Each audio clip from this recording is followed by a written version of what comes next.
대산 F&B 2023년 실적을 스로포트 회계로 분석하고 손익분기점을 예측해 보도록 하겠습니다. 그리고 분석 결과 분식회계 개연성이 있다고 판단이 됩니다. 구독, 좋아요 부탁드리고 필요하시면 1.5 배속을 보시기 바랍니다. 미스터 피자 이어 알짜 사업도 떼냈다. 대주주 먹튀할까 불안한데 회사는 상장 폐지 위기. 강정호 기자가 조선 비지에서 보도를 했습니다. 미스터 피자 운영사였던 코스닥 상장사 대산 F&B가 상장 폐지 위기를 맞은 상황에서도 잇따라 사업부 분할 및 매각을 추진하고 있어 소액 주주들이 불안해하고 있다는 것이 골자 내용이 되겠습니다. 알짜 사업인 포크 지육 사업을 물적 분할하기로 결정했다. 그러면은 그 대산 F&B는 이제 껍데기만 남는다 이런 식으로 표현을 하고 있어요. 사업의 뜻이 없는 것 같습니다. 그리고 그 2022년분이 되겠죠. 그 대산 F&B가 지난해 감사 보고서 의견 거절로 상장 폐지 사유가 발생했다는 것이고, 현재 2020년 12월 페리카나가 최대 출자자로 참여했었는데, 상장 폐지됐다가 다시 거래가 재개됐는데, 그 후로 상호를 세 번이나 변경을 했다 그러고요. 그지만 페리카나가 금방 팔고서 나갔다 이런 얘기네요. 어, 그리고 그 2022년 최대 출자자는 코스닥 상장사 옵트론텍으로 바뀌었고 실적도 개선되지 않았다. 이천 회계법인은 이미 내부 자금 거래에 대한 의문을 제기했다. 내부 자금 거래 이슈로 의견 결절을 내린 상태다. 이렇게 얘기를 하고 있네요. 어, 이 미스터 피자가 만호핀까지 하는지 그건 내 잘 모르겠습니다. 뭐 미스터 피자를 저는 개인적으로 먹어본 적이 없어가지고 만호핀이라는 데 가서는 커피를 좀 마셔본 적은 있는 것 같긴 한데 스르프 타임즈 그 스카이 홀딩스는 이런 그 내부 자금 거래 의혹 이런 것까지 뭐 접근할 실력도 안 되고 오로지 저는 재고자산 한 놈만 패는 놈이니까 그런 관점에서 또 스루프 회계가 재고자산의 가공비 배부 재고자산을 안 하고 계산하는 그런 거니까요. 차이점은 그거 하나 딱 하나뿐이 없습니다. 나머지는 이제 회계법인들이 찾아주시면 되는 거죠. 원가 회계 손익으로서 매출이 1160억 원을 달성해서 전년보다 15.5%가 감소했는데 가공비 배부 재고 자산은 39.1%나 크게 줄였어요. 원가 회계상으로는 이익이 적게 나오게 되어 있습니다. 매출 원가가 11.5% 감소했다는 얘기는 상대적으로 매출 원가가 올라갔다는 얘기가 되는 거고요. 그래서 매출 총이익이 거의 47%가 감소했고 판매 관리비를 무려 56.5%나 줄였습니다만은 영업 손실 16억 3,500만 원으로서 전년도 72억 원 영업 손실보다는 조금 개선을 했습니다. 이 77.3% 영업 손실을 개선했다고 봐야 되겠습니다. 그런데 2022년도가 문제가 될 것 같은데 2021년 흑자에서 갑자기 매출은 크게 증가했는데 적자가 72억 원이 나왔다는 얘기죠. 이게 무슨 일인가? 이렇게 생각을 합니다. 이미 2022년도 그 회계법인의 감사의견 거절로 상장 폐지가 됐었다 했는데 좀 더 진행을 해가면서 좀 한번 좀 파악을 해보도록 하죠. 스르폿 회계로 분석한 결과는 매출에 비례하는 매출 재료비는 12.1%가 감소했어요. 그래서 감소보다 적게 감소했다는 얘기는 여기서도 원재료 가격이 상승했다라고 추론을 해볼 수 있겠습니다. 그 스르프 손익은 원인을 좀 더 쉽게 찾아볼 수 있죠. 매출 원가는 좀 복잡하게 나오는 건데 스르프 회계는 이거가 이제 진짜 그 사업하는 사람이면 이렇게 계산을 해야 의사결정을 빨리빨리 할 수 있을 겁니다. 스르프시 금액상으로 34% 감소했고 스르프율은 3.4%가 하락했습니다. 운영 경비를 45.2% 줄였어요. 그 결과 TOE 생산성은 0.90으로서 전년도 0.75보다 0.15포인트가 상승했습니다. 영업손실은 15억 7,100만 원으로서 원가 영업손실보다 6,400만 원을 돈을 더 벌었습니다. 그런데 원가 회계 영업손익과 갭이 상당히 작은데 이런 경우는 결론은 그 대산 F&B라는 데가 제조 공장 성격이 아니고 상품 유통업 성격이다. 그러니까 뭐 가공 비율이 매우 낮을 겁니다. 재고자산 내역을 보면은 2023년도에는 상품이 하나도 없어졌어요. 그래서 그 2023년에 상품은 10억 3,400만이 줄었고 제품은 2억 8,600만 원이 줄었습니다. 전체적으로 11억 8,100만 원이 감소했습니다. 가공비 배부 재고자산은. 그리고 전체 재고자산은 16억 2,900만 원이 감소를 했습니다. 비용의 성격적 분류를 1번과 2번 매출원가 재료비하고 운영경비로 디커플링을 하면은 MC 매출원가 재료비는 12%가 감소했고요. 운영경비는 45.2%가 감소했습니다. 이 운영경비에서 판매관리비를 뺀 게 가공비가 되겠는데 57억 5,700만 원, 1.4% 금액상으로 줄었고 비율로는 가공 비율이 0.7% 올라갔고 그 다음에 재료 비율은 0.7% 하락을 했어요. 그리고 이거를 보면은 원재료 가격이 하락했다고 2차 추론을 하게 되는데 1차 추론과 모순이 됩니다.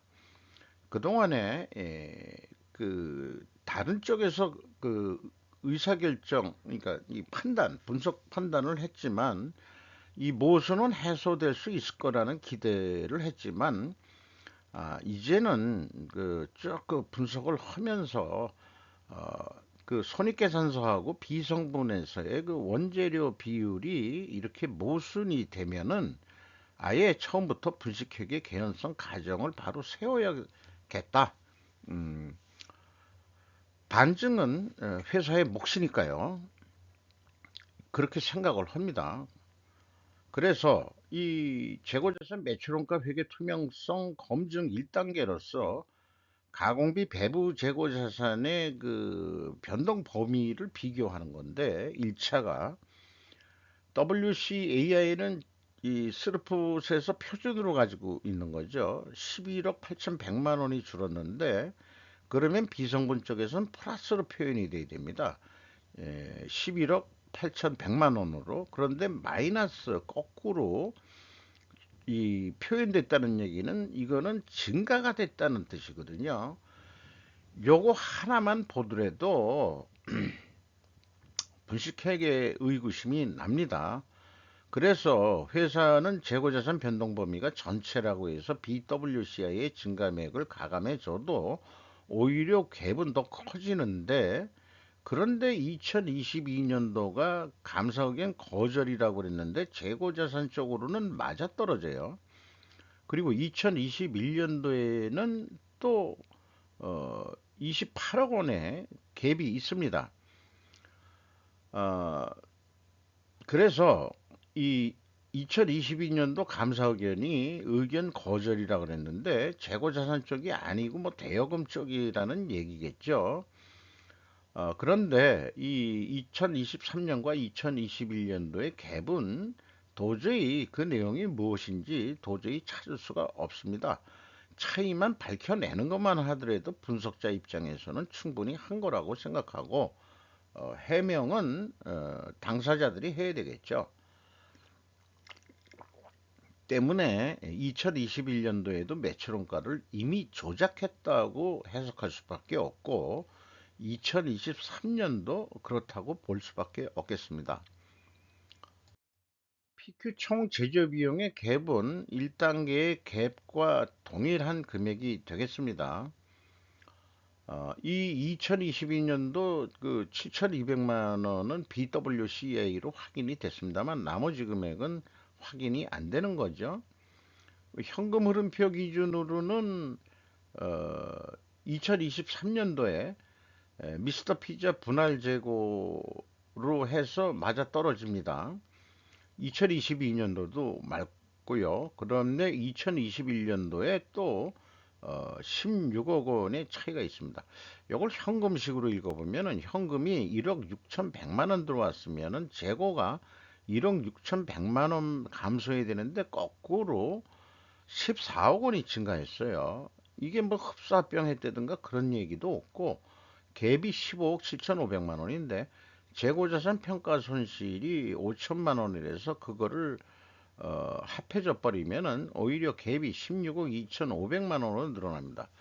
이 금액이 무엇인지 전혀 알 수가 없습니다. 재고자산 회계가 2022년도 빼고는 뭐 그 갭이 너무 커가지고 이게 뭐 어떻게 도대체 관리하는 건지 전혀 알 수가 없겠네요. 운영 경비에서 인건비가 41억 5,700만 원이 집행이 돼서 전년보다 34.9%가 줄었는데 직원 수가 61명을 감소시켰네요. 2022년도부터 적자가 크게 났으니까 직원들을 크게 그 해고한 모양인데 아니면 분할해서 나갔을 수도 있습니다. 그래서 평균 임금이 8,840만 원으로 거꾸로 올라간 거로 돼요. 그러니까 그 분할을 해가지고 내보낸 사람들은 저임금 사원이었다는 얘기가 되는 거죠. 그러니까 이제 고참들만 남아가지고 고임금자들만 남아 있는 거로 그렇게 보여집니다. 그런데 2022년도에 5,910만 원 연봉이 됐는데 이때는 28명이 증원이 됐거든요. 28명이 들어왔다고 이렇게 영향을 받을 수 있겠느냐 하면은 그럴 수도 있을 것 같아요. 전체 인원이 에, 크게 없으니까 이 정도 영향을 받을 수 있을 거라고 생각을 합니다. 크게 나가는 돈이 지급수수료인데 33.4% 감소했습니다. 경영평가지표로서 재고 회전율이 상승하고 수르풋율은 3.4% 하락했습니다. 역방향이면은 2022년도도 그렇고 역방향이면은 부식회계 개연성 가정을 하죠. 재고 회전율이 상당히 증가했다는 얘기는 실제 그 재고를 줄여가지고 된 것도 있겠지만은 여기에서 이제 유추해 볼 수 있는 거는 원재료 가격이 하락했을 가정을 해보는 거고 또 수르픈율이 마이너스면은 판매 가격이 하락했다고 가정을 해보는 거죠. 반증을 하려고 그러면은 그래서 이 경우가 그 매트릭스 표에 역방향 회전율은 상승하고 수르픈율은 하락했을 때 분식회계 개연성 가정을 세우는데 이것을 반증하려면 원재료 가격이 하락하고 판매 가격도 인하했어야 됩니다. 나머지 그 회사를 변호하기 위한 방법 중에 하나는 재고 회전율을 수량으로 산출해서도 상승을 했다면은 인정을 하겠다. 그 투명회계로. 근데 그렇게 안 나올 확률이 높을 것 같아요. 그래서 원재료 가격에 대해서는 언급을 안 했습니다. 그리고 제품 가격은 이제 피자를 떠넘겼으니까 돈 지우기라는 것만 제품으로 남는데, 이것도 이번에 팔아 넘긴다 그런 얘기 아니에요. 1.8% 판매 가격이 내려갔습니다. 판매 가격은 입증할 수 있는데 원재료 가격은 입증할 수가 없는데 데이터를 제공을 안 해요. 근데 써놓은 얘기를 보면은 원재료 매입 가격 산정을 축산물 품질평가원의 고시된 단가를 기준으로 해 산정. 그러면 그 단가를 갖다가 얘기를 해주는. 근데 그게 그 실제 자기네들이 매입 단가를 얘기해야 되는데 매입 단가에 뭔가 야로가 있다라고 있지 않는 한 이런 식으로 얼버무리는 표현들이 나와서는 안 되겠죠. 매입을 하면서도 뭔가 안 맞아떨어집니다. 손익계산서에는 원재료 가격이 상승한 것 같은데 비성분 쪽에서는 또 마이너스로 나오니까 그런 모순이 잘 해결이 안 돼요.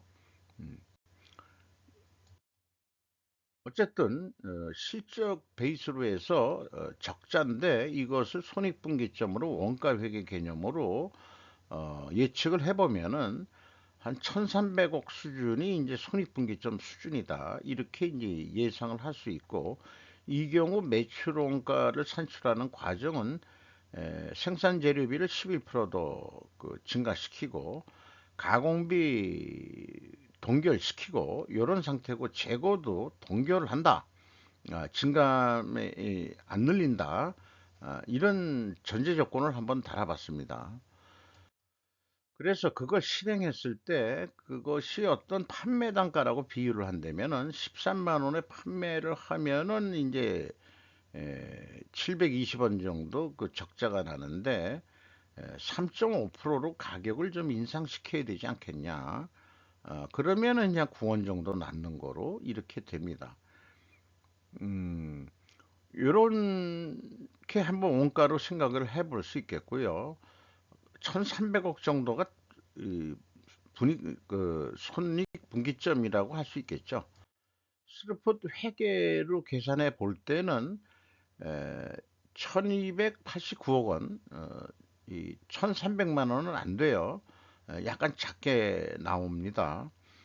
그리고 이 경우도 매출 재료비는 11% 정도 더 추가 생산을 해야 된다는 거고, 들어간다는 거고, 수르폰율 매출 재료비는 이제 변동이 없는 거로 봤을 때 이렇게 계산이 됩니다. 그래서 실행을 하게 되면은 여기서도 어, 기준이 이렇게 나오니까 이걸 납품 단가라고 보면은 12만 8,500원에 납품을 하면은 어, 약간 손실이에요. 442원. 흑자를 낸다 그러면 어떡하느냐? 가격을 올리는 게 아니고 회전율이 58.6회전 했으니까 60회전으로 조금만 더 노력을 해봐라. 그러면 어떤 형태든 직간접적인 효과가 나타나서 영업이익은 32원 정도 남게 될 거다라는 게 이제 저의 주장인 거죠. 그런데 지금 스루포 손익으로 예측한 그 손익분기점이 좀 낮게 나오죠. 예가가 낮게 나올 경우 특별 원인 변동을 생각해야 되는데 이것은 이제 거의 확고한 그 신념까지 갖게 되는 게 분식회계를 원인으로 인식해야 될 것 같다. 이렇게 이제 그 생각해 볼 수 있겠습니다. 여기에 해당할 것이다. 이렇게 생각합니다. 현금 재무지표로서 EAT 새우 현금 순이익은 29억의 돈을 벌었습니다. 손익계산서는 적자로 나오지만 실질적으로는 29억 돈을 벌었다. 전년도에는 20억 현금 순손실이었다. 그리고 그것을 현금 수익률로 계산하면은 6.5%가 되겠고요. 왜 이 현금으로 봤을 때는 이익이냐 그러면은 가장 중요한 게 현금이 안 나가는 비용들을 조정 금액을 집어넣어서 더해주기 때문입니다.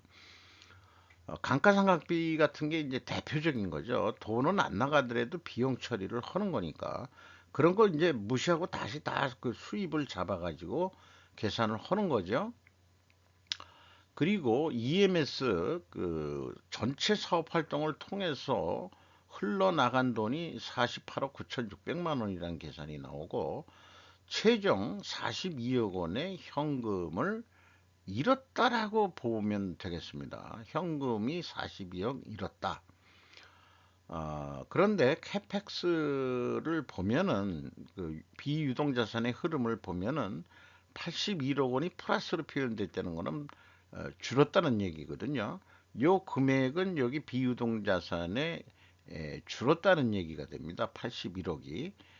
그런데 이제 다 줄었는데 투자 부동산도 뭐 감가상각 등으로 줄었는데 투하 자본 비율 대비로는 27.2%로 어, 그 매우 높습니다. 그래서 부동산 투자 비율이 매우 높은데 이런 경우를 보면은 그 뭐 피자도 다 풀어 넘기고 그러면은 무슨 매장 이런 거 직영 매장 이런 거 필요 없으니까 그러니까 저는 이런 경우는 이렇게 얘기를 하죠. 척지를 하고 있다. 본업에는 이제 뜻이 없는갑다.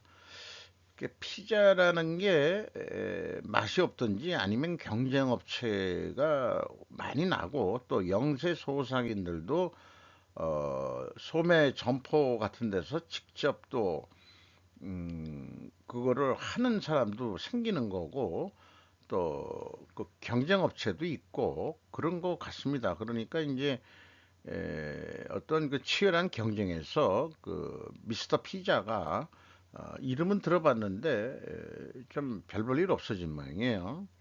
음, 부동산을 팔아가지고 빚을 좀 갚아야 될 텐데 왜 그러냐? 잉여 현금 흐름을 보면은 채권자가 14억 원을 더 그 돈을 더 추가로 빌려줬어요. 이자 부채 레버리지율이 44.6%면은 경영권 방어선이 50%인데 이런 거를 줄이려면 투자 부동산 같은 거를 매각을 처분을 해가지고 차입금을 갚아야 되는데 거꾸로 적자를 보면서 계속 차입금을 늘려가면서 50% 넘으면 이제 경영권 뺏기는 거죠, 다시. 이익 배당이란 건 생각할 수 없는 거고 2021년에 돈이 13억 8,300만 원 들어온 게 돼 있는데 이게 그 여기 그 2021년도에 13억 8,300만 원에 대한 내역이 되겠습니다. 어, 이렇게 나옵니다. 주가는 지금 거래 중단 중이지만 145원 상태에서 중단돼 있는데 장부 가격 대비 74%고 2023년도에는 157%였어요. 그리고 그 최대 주주는 얼머스 트리 리스트럭처링 투자조합 1호인데 31.93% 가지고 있고 주식회사 CT랩스가 10.13%.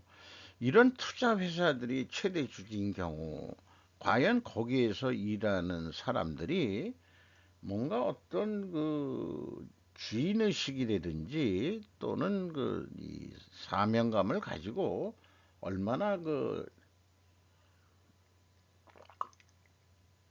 할까 그런 게 좀 의심스럽습니다. 그리고 이게 액면가가 100원짜리인데 제가 좀 이 코스닥 시장을 아주 그 이 우습게 본다기보다도 어떻게 표현하면 좋을지 모르는데 이렇게 표현해 봤습니다.